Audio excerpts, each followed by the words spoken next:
18। प्रेम और सामंजस्य के स्वाभाविक सिद्धांत में मनुष्य कैसे व्यवधान पहुंचाता है। सही और वैज्ञानिक रूप से खरे विचारों के चिंतन के लिए हमें सत्य की जानकारी होनी चाहिए। सत्य को जानने के लिए आपको अवचेतन के असीमित ज्ञान और शक्तियों के सानिध्य में अर्थात प्रेम और सौहार्द के सामंजस्य में आना होगा, जो हमेशा जीवन की रक्षा के लिए कार्यरत रहता है। ऐसा प्रत्येक विचार और कार्य जो प्रेम और सौहार्द के अनुकूल नहीं है, चाहे वो अज्ञान के कारण हो या जानबूझकर बनाया गया हो, वो सभी प्रकार के मतभेद और अभाव पैदा करेगा। वैज्ञानिक हमें बताते हैं कि आप प्रत्येक 11 महीने बाद एक नया शरीर बनाते हैं। इसीलिए यदि आप एक शारीरिक तिथि से वाकई 11 महीने के हैं और भय, क्रोध और ईर्ष्या के विचारों को दोबारा अपने शरीर में लाना चाहते हैं, तो इसके लिए और कोई नहीं बल्कि आप स्वयं जिम्मेदार हैं। आप अपने विचारों के प्रतिबिंब हैं, अर्थात वही हैं जो आप सोचते हैं। आप चाहें तो नकारात्मक विचारों और कल्पनाओं को अपने से दूर रख सकते हैं। अंधकार को दूर करने के लिए प्रकाश की जरूरत होती है। सर्दी को दूर करने के लिए गर्मी की जरूरत होती है। बुरे विचारों से छुटकारा उन्हें अच्छे विचारों में बदलने से मिल सकता है। अच्छे विचारों को स्वीकार करें, बुरे विचार गायब हो जाएंगे। बीमार होना क्यों अस्वाभाविक है? एक सामान्य शिशु दुनिया में जन्म लेता है तो वह पूर्णतः स्वस्थ होता है। उसके सभी अंग पूर्ण रूप से काम कर रहे होते हैं। यह सामान्य स्थिति है और हमें स्वस्थ, शक्तिशाली और मजबूत बना रहना चाहिए।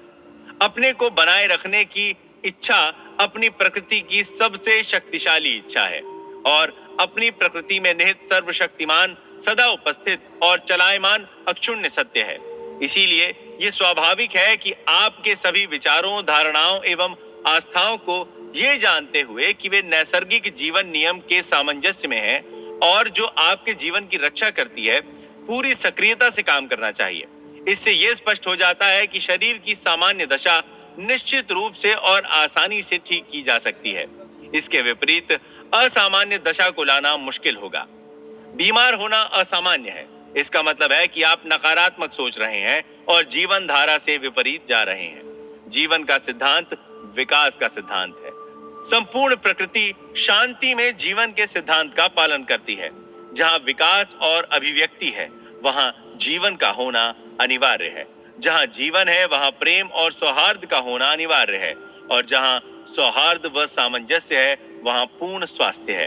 आपके विचार यदि अवचेतन मन के रचनात्मक नियम के सामंजस्य में हैं, तो आप सामंजस्य के नैसर्गिक सिद्धांत से जुड़े हुए हैं। यदि आप ऐसे विचारों को प्रेषित करते हैं जो सामंजस्य के सिद्धांत से मेल नहीं खाते, तो ये विचार आपसे लिपटेंगे, आपको परेशान करेंगे, आपकी चिंता बढ़ाएंगे और अंततः आपको बीमारी के कागार पर ला खड़ा करेंगे। आप बीमार हो जाएंगे और ज्यादा बीमार बने रहे तो मृत्यु की भी आशंका है।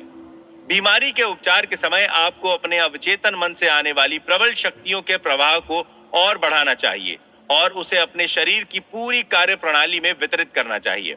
यह भय, चिंता, घबराहट, ईर्ष्या, घृणा तथा अन्य विध्वंसात्मक विचारों को हटाकर ही किया जा सकता है, जो आपको उन नसों और कोशिकाओं तथा शरीर के तंतुओं को मारने पर तुले रहते हैं, जो व्यर्थ की सामग्री को हटाने का काम करते हैं।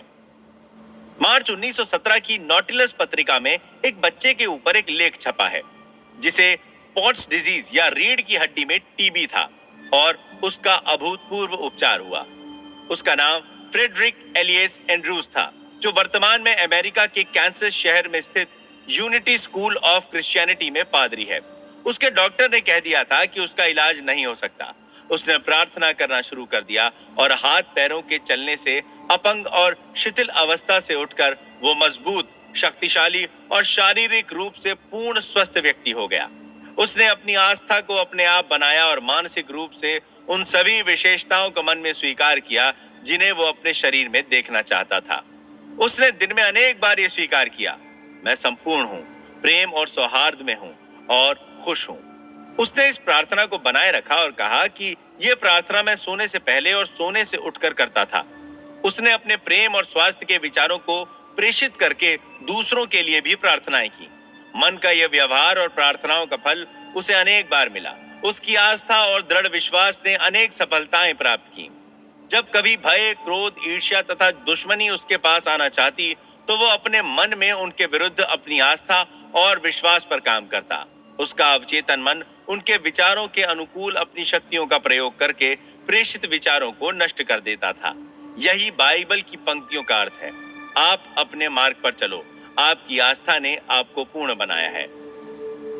एक युवक जो मेरे अवचेतन मन की उपचार शक्तियों के व्याख्यान में आता था, उसकी आंख में कोई बड़ा रोग था जिसका इलाज केवल ऑपरेशन से हो सकता था।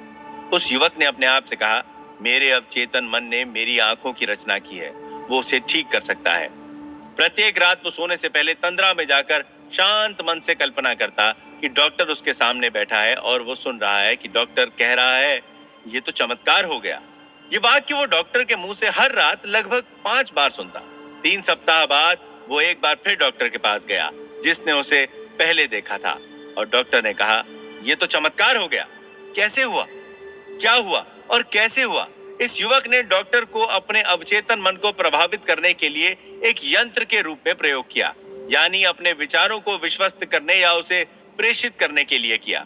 बार बार दोहराने, आस्था और विश्वास के माध्यम से उसने अपने अवचेतन मन को सारगर्भित किया।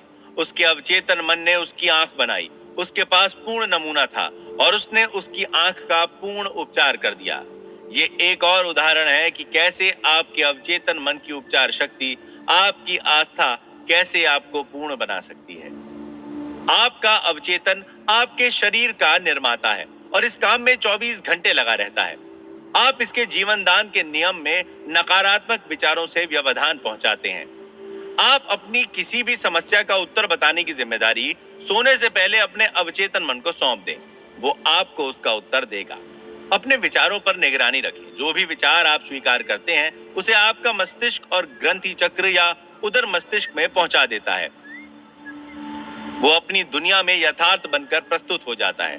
ये जान लीजिए कि आप अपने अवचेतन मन को एक नया चिट्ठा या ब्लूप्रिंट देकर अपना पुनर्निर्माण कर सकते हैं। आपके अवचेतन मन की प्रवृत्ति हमेशा जीवन की देखभाल करना है। आपका वास्ता आपके अवचेतन मन से है। अपने अवचेतन मन को ऐसी आशा और अभिलाषाओं को देते रहें जो तार्किक रूप से सच हों। आपका अवचेतन आपकी मानसिक प्रवृत्ति के अनुकूल हमेशा पुनर्निर्माण करता रहता है। आप प्रत्येक 11 महीने में एक नया शरीर बनाते हैं। अपने विचारों को बदलकर अपने शरीर को बदलें और बदलते रहें। स्वस्थ रहना एक सामान्य अवस्था है, बीमार होना असामान्य है। ये सामंजस्य के नैसर्गिक सिद्धांत में निहित है। ईर्ष्या, भय और व्याकुलता के विचार अपनी नसों और अवयवों को छिन्न भिन्न करके नष्ट कर देते हैं और विभिन्न प्रकार की मानसिक व्याधि एवं बीमारियां पैदा कर देते हैं।